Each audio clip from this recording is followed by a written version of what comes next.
Hello, everyone. Welcome to Ellyn with a Y Goes Live, Tuesdays at 10. I am so excited to have you this evening. This is going to be such a fun show. I am so excited that I have a very amazing special guest with me tonight, Diana Davis. You know, I also introduce people by their Instagram handles. Diana Davis Creative. Diana Davis Creative. So I'm very excited that you are here with me, and I will bring you up in a moment. We have so much to go over, so much to talk about today. So we're going to dive right into it. Hot topics. So this week, the first hot topic is a really sad hot topic, actually. So I'm just going to go and pay respects to Nipsey Hussle, who was actually shot this weekend. He was a rapper and a community activist and somebody who is going to be missed greatly in the community. I think he was just nominated for his first Grammy for his album.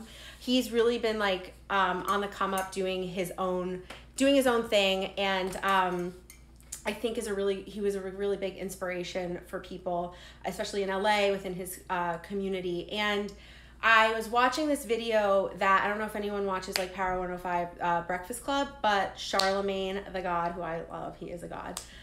He said it best. He was talking about, it just like really resonated with me. So I would say after you're done watching this, go and watch what he had to say on the show. It really talked about how we as humans need to be doing better by each other. And I think it just really struck a chord with me because this was a man who was an upstanding individual, and he had a partner who he loved, and she was right by his side, and he also had kids, and it's just really unfortunate. And I think that if we can all learn anything, I think that we need to treat each other better and do better by each other. And I think especially like for Black men in this community, it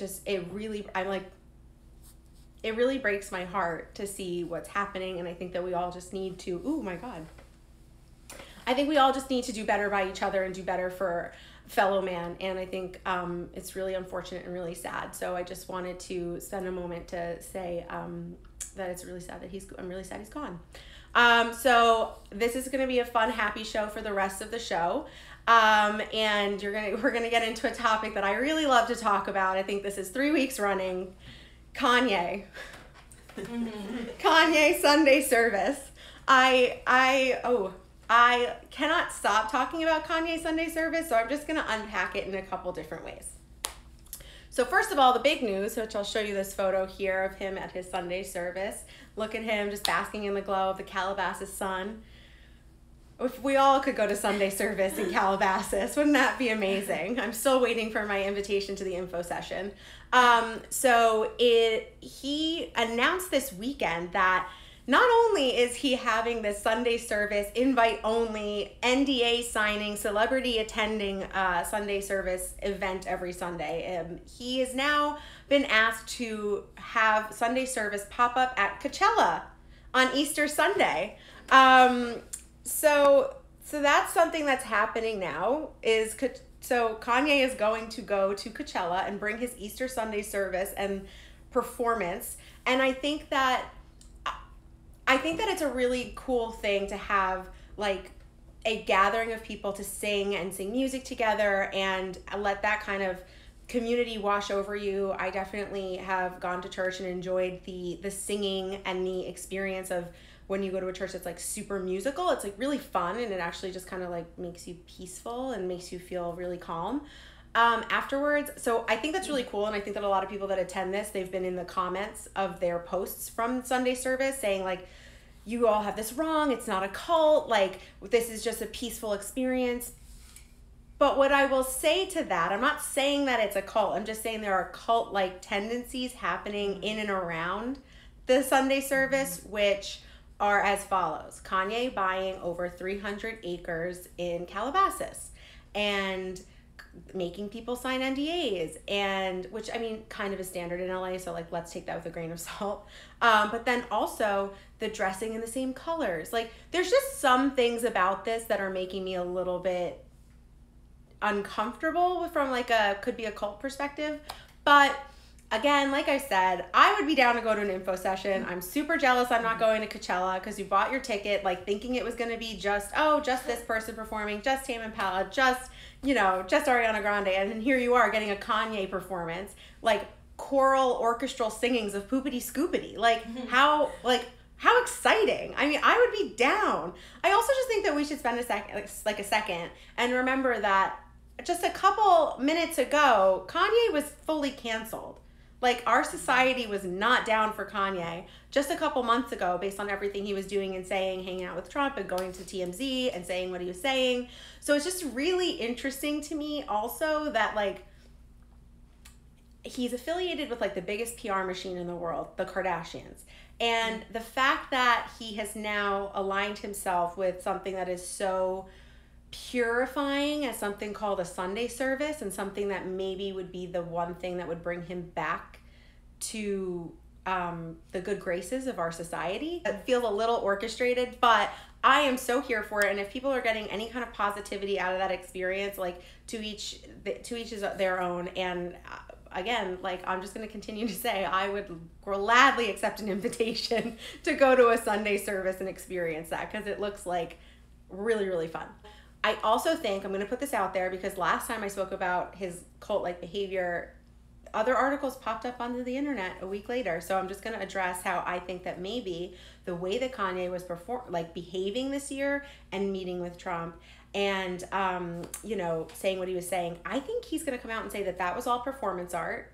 I think he's going to come out with some kind of a documentary that maybe Sunday service is like his finale that he's putting on currently for his documentary, and he is going to come out and say, this was all performance art. I wanted to show you how I could, like, whip up our culture and whip up the internet and make people think things that are real that aren't real. And he wound up in the White House, and Kim wound up in the White House, and now he's gonna not headline Coachella, but he's gonna, like, start Coachella. So I feel as though there's a lot more going on below the surface than we know, than we realize. And just keep your eye out for a Kanye documentary dropping in conveniently 2020, maybe after the election. So that's how I feel about everything that's going on with Kanye, and that is our hot topics. So moving on to one of my favorite segments, What to Watch, where I, a power watcher, power binger, will share with you what you should be watching. I really quickly binge watched a 3-season show on Netflix called Bad Education. My roommate's laughing. She's like, when? When? I didn't see it. I love this show. It's called Bad Education. It was on Netflix. It is again another show from the BBC, from the Brits, my favorite, starring Jack Whitehall. And it is, and for some insiders, some, like, people from Doctor Who are on there as well, which is exciting. It is such a cute show. It's about these, like, teachers and these students in this school, like this, especially, like, his students in his class, and how he's a completely unfit teacher, but he loves his kids and he would do anything for the kids in the class, and just all the ridiculousness that ensues that goes on in that classroom with bullies and school dances and, like, people who like each other, and this girl that likes him and hits on him, and it's hilarious. It is so funny. He is completely clueless in the show. So if you want something that's, like, a quick, easy half-hour episodes of just, like, light going to bed, watching something when you're laughing, Bad Education is for you. So now we're going to move into our food for thought segment of the show. This is the part of the show where I said I would talk about food related jokes, and they've only been about food once or twice. So this week I'm talking about something that is near and dear to me, is that you can't see it, and I'm leaning in, you can barely see it, so that's good on me because I do great makeup. Everyone's doing a lot of hearts because I'm showing you my pimple. Hello everyone. My name is Ellyn, and I have a really big pimple on my chin. The reason why this is, like, a thing for me is that I usually don't get pimples, and I'm sure that everyone right now wants to, like, click off and is, like, whining, like, Ellyn, you've got great skin, shut up. But I believe everyone has their cross to bear in life. And as I was growing up, I noticed that about friends and family and people around me, that everyone had their thing that they just weren't really happy with, or something that they were, like, dealing with. So as I've gotten older, I kind of, like, came around to the idea of, like, everyone has their cross to bear. So I have good skin. Some people have complex skin. I have good skin. I'm very grateful for it. I like my hair. I'm happy with the hair that I have. Not everybody is. People want something different. You can change it, cut it, perm it, straighten it, do whatever you want. So I'm really grateful that I had the skin that I had and the hair that I had because I was happy with it. But I always had issues with my weight my whole life. My whole life I've gone back and forth with my weight. I've been big, I've been thin, I've been on both sides of the fence. And so I always say, like, everyone has their cross to bear, and you're given what you can handle in life. And so my food for thought is that, like, yeah, like, you look at me and you say, hey, she's got great skin and she's got great hair, but, like, inside I'm thinking about, like, my weight and how do I fit into things and how do I look? And that's what I dealt with my whole life. You know, God bless everyone. You know, my sister was, you know, she had curly hair and a little bit more complex skin, but she had a banging body, like, and so smart. So, you know, there's just things that we all have to deal with. Like, I struggled a little bit more in school. And I'm sure my sister's watching now. Hi, Sarah. So, like, I think that maybe we all think, like, you know, the grass is always greener, or, you know, it's not greener, it's just like a different color green. So I feel like maybe my food for thought is not as, like, hilarious as it usually is, but I think that when something is staring at you in the face, you kind of have to, like, take a moment to reflect. And I think that if anyone is struggling with anything, on, like, maybe the surface level or even deep down emotionally, just, like, take a second to realize, like, those Instagram quotes that you see when people are scrolling, like, everyone is dealing with something. They really are. Like, it's true. So my food for thought is, you know what? Everyone's got their cross to bear, and everyone is only given what they can handle. And I don't handle this well. Everyone at work knows I'm kind of having a panic attack, but I've got, like, some new pimple patches from my friend Stacy at work, and we're going to try them out tonight. So giving my pimple its platform. I said it had its own zip code today because I was, like, really freaking out. Then, you know, just got to take a breather. It is what it is. And you can put a 10 of makeup on over it. Look at this. Okay, so moving on to an exciting part of the show, I'm very excited to introduce someone who is perfect for equal pay day, someone who is a businesswoman about her business, making her own money for herself, self-employed, entrepreneurial, creative, so much to talk about. Aww. Diana Davis at Diana Davis Creative. Please join me here on the show. Welcome to Ellyn with the Y Goes Live. So exciting. I love it. Would you like to tell everyone, this is the part of the show where I stop talking, would you like to tell everyone how we know each other? Oh my gosh, so I have this boyfriend. Some guy. His name is Bobby. Fun fact, I friend zoned him for a year. That's, like, our little story. Did you know that? Oh, I love that. Yeah, it's good. So this is his cousin. Yeah. And she rocks. And we go to a lot of family functions because they are Italian. So there's a lot of them. And I love talking all of to our family. Hi, guys. So yeah, we're yeah, friends. we have a lot of fun at family functions because we're together. both creative. Yes. And we're both, like, I don't know, you're a personality, you're fun to be around. Oh, we're, like, in the New York culture. Yeah. We kind of have the same, I don't know, like, types of friends. Yeah. And, like, we do the same types of things. Exactly. So yeah, we jive really well. Yeah, we do. I'm really glad to have you in our family. Me too. Bobby, are you watching? So I am really excited to have you on because I think that's something that I really wanted to bring to the world through this show is, so you started working for yourself, Mm-hmm. right? But, like, what was the moment that you decided, not like, oh, I should, Mm-hmm. but you were like, I'm doing it. I'm Okay. going to work for myself. I'm going to be completely entrepreneurial and self-employed. Good question. So to give you just, like, a touch of background, I'm a photographer and a graphic designer. I actually moved to New York from Montana without a job. And then I got a job by networking my ass off.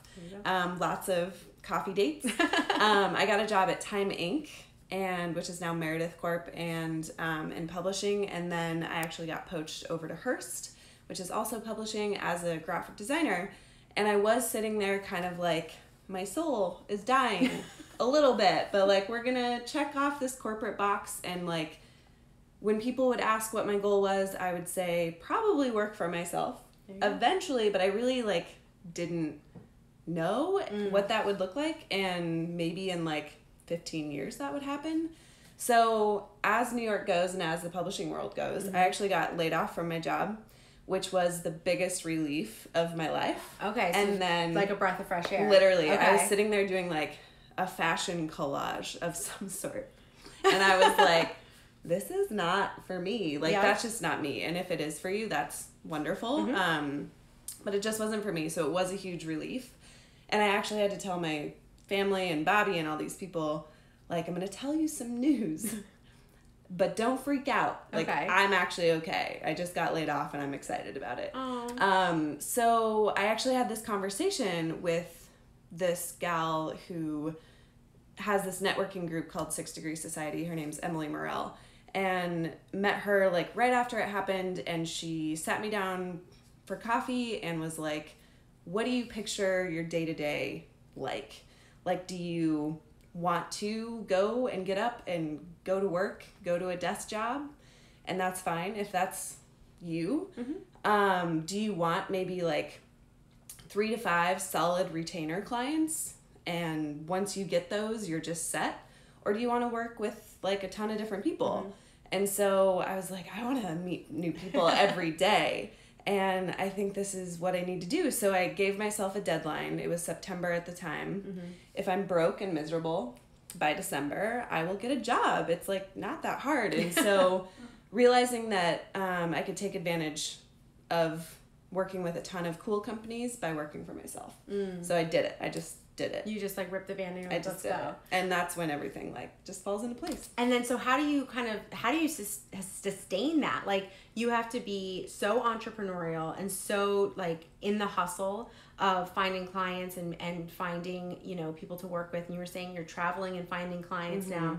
How do you sustain that? Because that could be, I'm sure it could be exhausting. You're kind of like always on. Totally. It's really good for me because like in general, I'm actually an introvert. Okay. I would say. So I say that and then people don't believe me. Yeah, but it's true. Like you can be an outgoing introvert. Yeah. But the difference is like, do you get your energy from being around people or do you get your energy from recharging by yourself? And that doesn't mean you don't have to like people. Yeah. You just like need some time. Yeah. So when I'm doing photo shoots and all that, I'm very on. When I'm networking, and I network a lot, and that's like a huge entrepreneurial must, I guess. I have to be always on, and I'm giving my energy outward a lot. But like for me, I get those days when I can just be editing on my computer or doing a design project on my computer at home, and that recharges me. So there's like this awesome balance of the hustle inside, but also like outward energy. I completely agree with you. Yeah. I think everybody around in here knows, but everyone watching, like, I'm very much the type of person who like is fun and bubbly and like loves to like have a positive energy and like engaging with people, but then I need to come home and be quiet and be alone and binge watch shows. And that's literally like how I recharge. I also like working out is really important. Totally. But that's how I recharge, because I give a lot of myself in like my day-to-day, and I feel like my brain is like used to a shrivel sometimes by the end of the day. Totally. Yeah. So that's how I recharge. So I say I'm an extroverted introvert. That's how you kind of like balance. Yeah. So just those like days at home on my computer, coffee shop, camping, is super fun. But I will say like the hustle is very real, and like you may be able to hear I'm a little sick right now. I had a really crazy week last week. Bobby's convinced that it's because I pushed it too hard. He's probably right. I'm having a little bit more chill of a week this week. And so my body's finally like, whoa, we need a minute. So yeah, it's a lot. And I would say like New York, there's always something to do. There's always an event to go to. And it feels like you have to do that because you're an entrepreneur. You don't know when your next paycheck is coming. So you have to keep making those connections. And it is important. I have coffee shop dates like 5 times a week. It's pretty crazy. Like I cannot have more $6 lattes. Like it's insane. But I do enjoy connecting with people, and I'm one of those people who literally when I was like 5 years old would wake up, and I grew up in the middle of nowhere, and I would be like, Mom, what are we doing today? Like, what are we doing? I need like my schedule filled. And that's how I am. If I have free time, I don't know what to do with my hands. With your hands. So I like the hustle, and I will say, you can be an entrepreneur without hustling like crazy. You can do it in like a different way. But in New York and being a photographer, especially a lifestyle photographer, the hustle is very real. And so you said coming from Montana, I think that that's so interesting because I feel like I obviously grew up outside of New York. I'm familiar with this area and this energy. But coming from somewhere that is further away, what is that like? Like, what drew you here? And what's the like difference between the two? Okay, so literally grew up on a ranch, actually in Colorado, and then moved to Montana for college, which they're basically the same. There's less than 1 million people in the entire state of Montana, and Montana is massive, just to give you an idea. So I grew up outside of a town of like 700 people. Okay. My dad's cowboy, the whole thing. So maybe that's why New York entices me so much, or just the fact that I kind of always had that entrepreneurial spirit, and having things to do all the time really makes me full. Like that fills me up. So I think that was like the difference for me. However, now being in New York and going back, I appreciate it so much more than I ever could have. Yeah. Absolutely. Like, I'm all about those mountain shots these days. I'm like, give me all the adventure photography. But New York has fed me in ways I cannot ever even begin to list. Oh. Yeah. Fresh air, though, is pretty good, I'm sure, fresh out air. there. It's really good. And, like, quiet. Nature. Oh, my gosh. Stars. What a concept. My dad and I used to wake up at, like, 3 a.m. for the, I don't know what you call them, meteor showers? Oh, yeah. And oh my God, so incredible. But you don't realize when you just grow up around it that that's just like it's things a normal people thing. Don't see, on a day-to-day basis. It's a normal thing. Yeah. Well, oh my God. Well, we're glad to have you here in New York, and I know Bobby's happy to have you here. Our family's happy to have you here. And so something that our family is a big fan of is games. So we have a little game segment of this show. We are going to play Would You Rather. Oh man. Okay. Everyone that's watching, comment below, comment out loud. Comment below what you would choose, okay? Help me out here. Would you rather write well or be good at public speaking? Like, when you said that, I was like, write good. Like, write good. Would you rather write good? I know when I wrote that, I was like, write well or write good? Write well, I think, is the right way, but maybe not. I would say public speaking. Yeah. Partially because I have many writer friends in my life, more than I ever thought I would, ever, especially because it's New York. So they can copy edit my stuff if I need it. And also, like, the anxiety of not speaking well in public is really tough. Like, I've definitely been there in school and stuff. Yeah. Like, before you get really used to giving speeches, like speech class, oh my gosh.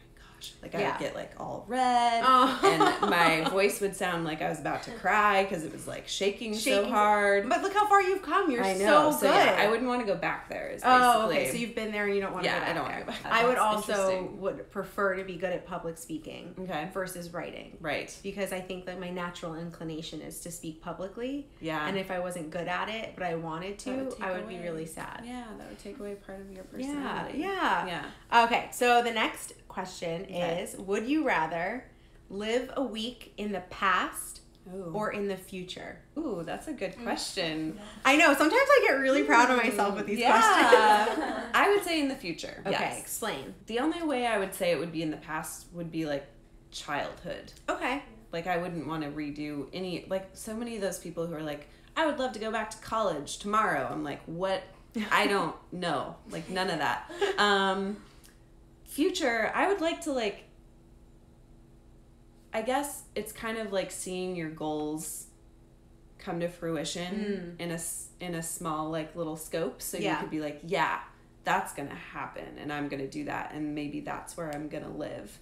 And look how badass you are in the future. So inspirational. And then you can kind of come back and be like, yeah. I love that. Yeah. I would also go to the future because I think I would want it to be in like a kind of Twilight Zone way where like I'm there watching, but they don't know I'm there. Yeah. And I'm saying they, but it's me. Fly on the wall. Yeah, like I can be a fly on the wall and see like how did I turn out? Because I kind of think about like that phrase, like, oh, if like little Ellyn, if only, you know, little Ellyn would have known what she would have done today. Like, I think a lot of people say that. And like, sometimes at this stage in your life, you kind of, I feel like I need to know what Ellyn in the future knows so that I could be little Ellyn that knows that, you know, I'm almost 30 and like, you know what, at 60, it worked out. Like, life was great. You were happy. 75, 80. Look at your kids. Look at your family. Like, look, you know, I think that it would be really sad because some people that I love won't be there, but I think it'll also prove like, but you're still standing. Like, you're good. So, oh, this is like a heavier episode. I feel like I've gotten emotional. This is a really good point. I couldn't deal with not being in control of what happens in the future. Yeah, like if you saw it and then you're what if it's bad? See, this is me being really optimistic. What if it's terrible? Oh, my roommate. Yeah, Sarah's like, no, the past. Sarah's like, I've been through it. I know it was good. I'll go back there. Yeah, that's true. Yeah. No, that's actually a really good point. We're just hopeless optimistic. Yeah. Future. Yeah. Positivity. Yes. Stick with that. We'll just stick with that. Well, okay, so that was our game. On a super positive note, all of you know that every week we do a Noah Centineo news update because Centineo rhymes with Puleio. And I just feel as though if I don't manifest my future reality of being with him, you know, this is what we're doing. So we are going to give a quick little update. So to all the boys I loved before, 2, P.S. I still love you, has begun filming. And so Noah Centineo is back on set. Lana Condor is back on set. Everyone is back on set. To this last like 24 hours, they revealed that the ultimate of ultimate crossovers will be happening. Ross Butler from 13 Reasons Why and the first season of Riverdale is now being cast as one of Noah Centineo's best friends in the movie. Oh my gosh. I love Ross Butler so much. I think he's so adorable. He's so cute. He's so tall. And he like made a little bit of a kerfuffle back in Halloween when him and Noah went out for Halloween and they like danced together out. So cute. So I'm very excited about it. I love the crossover. I hope that all the Riverdale fans and all the 13 Reasons Why fans, of which I am one of those, and I know a lot of people that are 13 Reasons Why fans. I hope we all, right? So good. I'm scared to watch second season. Oh, you haven't watched it yet? No, is it good? Oh, it's so good. The music is so good. That's another one you should watch. Okay. On another what to watch. So really exciting. I cannot wait to see how Ross Butler and Noah Centineo get along on To All the Boys I Loved Before. They know what they're doing. They're just like they're literally like sucking me in. I can't. Everyone. It's like I literally said last week. I'm like, I can't be objective to anything that Noah Centineo is in anymore. At work, someone was like, what would he have to do to make you not like him? I was like, honestly, like I think I'd even explain away if he like killed his family. Wow. Like I think, like I don't know what he would have to do. Stand by your man. Literally. It's so sad. Oh my god. But yeah, you know, just love me some Noah. So that would be part of your future thing. Oh yeah, Noah. I would have wound up with Noah. Got it. I can't wait to go to the future. It's so exciting. Manifest. I'm going to manifest that. So thank you guys for watching. I appreciate you tuning in. And thank you all for watching. I really appreciate it. Thank you, Diana, for coming on the show and talking to us. Of course. And sharing your story and sharing your message. Thanks for having me. Thank you. This show is about like positivity and light and spreading joy and laughter and having a good time and just spreading that to the people around you, because I think we could all use a little bit more of that. So give it a thumbs up, comment below what you like about the show. Tell your friends. Yeah, tell your friends. Tell a friend. Phone a friend. Phone a friend. Thank you so much for watching. Thanks. Bye.